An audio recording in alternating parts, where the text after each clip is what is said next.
عشق محبت اعلیٰ حضرت پہلے پوچھتا ہوں، ہم لوگ جب قبرستان جاتے ہیں یا قبرستان سے گزرتے ہیں تو قبر والوں کو سلام کرتے کہ نہیں کرتے؟ کرتے نا بھائی. مگر میں پوچھتا ہوں، سلام آپ جب اپنے گھر میں جاتے ہیں اپنے بابا کو کرتے ہیں جبکہ وہ سو رہے ہوں رات کے 12 بجے؟ صحیح بتاؤ. اب آپ گھر سے جلسے سے گھر جاؤ گے، آپ کے گھر میں آپ کے خاندان والے قبیلے والے آرام کر رہے ہیں، سلام کرو گے؟ پکا بولو بھائی. نہیں کرو گے نا؟ کیوں؟ کیونکہ وہ سو رہے ہیں. پتا چلا سونے والے کو سلام، پھر مردے کو کہاں سے کر سکتے ہیں؟ تو بتانا ماننا پڑے گا کہ گھر میں تو جو لیٹا ہے وہ سو رہا ہے، جس کو ہم نے خبر میں چھوڑا ہے وہ سونا تو دور جاگتا پڑا ہے. تبھی تو ہم اسے السلام علیکم کہہ رہے ہیں، وہ ہمارے سلام کا جواب دینے کی قوت رکھتا ہے. اور ایک بات سنو، آپ جاگ رہے ہیں، میں نے آپ کو سلام کیا، آپ نے اگر جواب نہ دیا، گناہگار ہے کہ نہیں ہے؟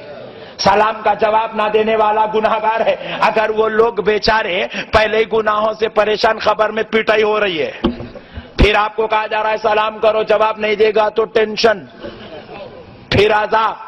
تو لہذا ماننا پڑے گا آپ سلام کر رہے ہیں تو وہ جواب بھی دے رہا ہے، نہ صرف جواب دے رہا ہے. اب ذرا آئیے وہ کتنے تصرف کے ساتھ لیٹا ہے پھر وہ بھی دیکھتے ہیں. اکثر لوگ کہتے ہیں کہ نہیں وہ مر گئے، مٹی میں مل گئے، مردے ہو گئے. ارے نادان، ان سے پوچھا گیا کوئی قرآن کی دلیل، بولے کل نفس ذائقۃ الموت، ہر جاندار چیز کو موت کا مزہ چکھنا ہے.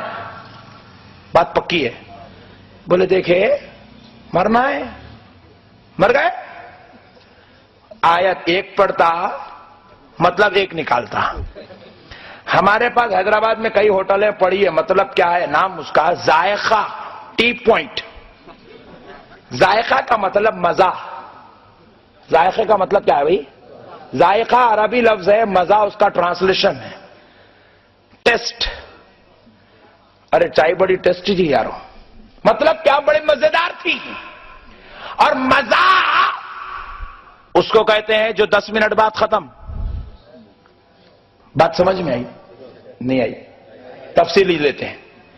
پیارے بزرگوں اور دوستوں ذرا غور کیجئے.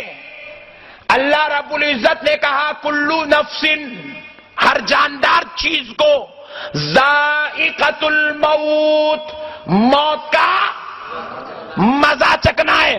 موت کو کھانا نہیں ہے، نگل کے ہضم کرنا نہیں ہے، ٹیسٹ لینا ہے بعد میں چھوڑ دینا ہے. تو پیارے بزرگوں اور دوستو، اللہ نے قرآن میں بیان کیا یہ جو موت ہے یہ حیات کی طرح ہمیشہ ہمیشہ کے لیے نہیں ہے، یہ تو صرف منتقل کرنے کے لیے، مزہ چکانے کے لیے دیا جا رہا ہے. تجھے زمین کے اوپر سے اندر بلانا ہے، اس لیے موت کو بھیجا جا رہا ہے. تو ذرا اس کا مزہ چکھ لے تاکہ تیرے بیٹے تجھ پر رو لے، تیری بیوی تجھ پر رو لے، تیرے خاندان والے تجھ پر رو لے. جب وہ سارے رو رو کر تجھے لے آ کر خبر میں چھوڑیں گے تو تو مزہ چکھ لے. جب تجھے نہلایا جا رہا تھا تو مزہ موت کا چکھ رہا تھا، جب تجھے کفنایا جا رہا تھا موت کا مزہ چکھ رہا تھا، جب تجھے ڈولے میں لٹا کر لے جایا جا رہا تھا تو موت کا مزہ چکھ رہا تھا، جب تیری نماز پڑھی جا رہی تھی موت کا مزہ چکھ رہا تھا، جب تجھے خبر میں لٹا دیا گیا مزہ ختم، پھر سے زندہ کیا جا رہا ہے. مزہ کچھ دیر کا ہوتا ہے. ابھی ہم نے تھوڑی دیر پہلے بریانی کھائی، آپ ٹینشن مت لیجیے، آپ بھی کھائیں گے کل صبح انشاءاللہ. مزہ ختم. آتے وقت راستے میں بہترین چائے پیے تھے، وہ بھی مزہ ختم. مزہ کہتے ہی اس کو ہے جو ایک مقام پہ جا کے اینڈ ہو جاتا ہے. پیارے بزرگوں اور دوستوں، موت بھی، بیٹا امریکہ سے آ رہا ہے، 48 گھنٹے بابا جان کو لٹا دیا گیا تو 48 گھنٹے کا مزہ، 6 گھنٹے میں لٹا دیے دفنا دیا گیا تو 6 گھنٹے کا مزہ. جیسے ہی قبر میں لٹا دیا گیا مزہ ختم. اب ہمیشہ ہمیشہ کی حیات شروع ہو جاتی ہے. اب ذرا سوچو پیارے بزرگ اور دوستو، ارے بڑے مزے کی بات سنا دیتا ہوں. ایک مولانا کیا کیے، اپنی مسجد میں کھڑے ہو کے بیان کر دیے خبر میں 100 مردے ہوتے ہیں. 11ویں کو کرے. کبھی مردے یاد نہیں آئے, 11ویں آتے کہ سب کو مردے یاد آ جاتے ہیں. سب مردے آئے. ایک تھا عبد الغفور, انہیں جمعے کا مصلی, پھر جمعے کی عشاء سے لے کے جمعرات کی عشاء تک روزانہ ڈرنک رات میں. مولانا کا بیان جمعے کے دن سن لیا, سب مردے ہیں. بولا واہ کیا مولانا ہے, کمیٹی والوں کے قربان جاؤں, ایسے مولانا کو لائے. کہاں سے پکڑ کے لائے مل صاحب؟ بولے بہار کا ہے بیٹا. اوفو بہترین ہے. بولے کیا بات بتائے مولانا, خبر میں سب مردے ہیں. روزانہ رات میں جاتا تھا, جمعہ کی نماز سے پڑھ کے نکل کے چلے گیا. روزانہ 6 روپے کی پاکٹ لیتا تھا, اس دن 30 روپے کا بوٹل لے لیا, لے کے دن میں پی لیتے نکل گیا. محلے میں آیا تو مسجد کے صدر صاحب پکڑ کے پوچھے, بے وقوف روزانہ رات میں ڈرتے ڈرتے پیتا تھا, اب دن میں شروع کر دیا. صدقے جاؤں آپ کے, کیا امام صاحب کو رکھے مسجد میں, ان کی وجہ سے میری ہمت اتنی بڑھ گئی. بولے کیوں؟ آج ہی جمعہ میں مولانا نے کہا خبر میں سب مردے ہیں, تو ٹینشن کس بات کی ہے؟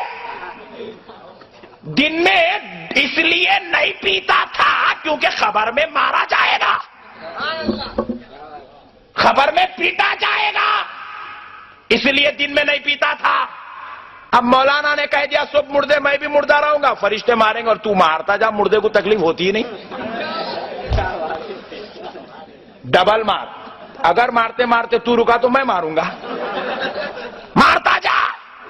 عثمانیہ دواخانے میں نے دیکھا لوگوں کے بھیجے نکال لیے, تکلیف نہیں ہوئی. میں اس فرشتوں کو بولوں گا عثمانیہ دواخانے کی مثال. صدر صاحب کو سمجھ میں آیا, بہت بڑا مسئلہ بیان کر دیے مولانا. پیارے بزرگ اور دوستو, سوچو جب ہم لوگ گناہوں سے بچ رہے ہیں تو وجہ کیا ہے؟ کہ خبر کے عذاب سے بچنا ہے.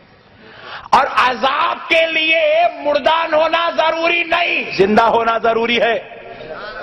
مردے کو دیکھیے دواخانوں میں سر پیٹا جاتا ہے, کھوپڑیاں نکالی جاتی ہے, گردے نکالے جاتے ہیں, آنکھ نکالی جاتی ہے, کبھی مردہ اٹھ کے نہیں بیٹھتا کیونکہ مردے کو تکلیف نہیں ہوتی.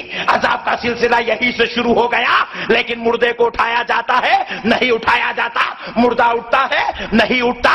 مردہ اس کو کہتے ہیں جس کو مارنے پر تکلیف نہیں ہوتی, کاٹنے پر تکلیف نہیں ہوتی, سر پھوڑنے پر تکلیف نہیں ہوتی. لیکن پیارے دوستو, زندگی کے بعد زندگی میں تکلیف ہوتی ہے, خبر میں عذاب ہے تو ماننا پڑے گا.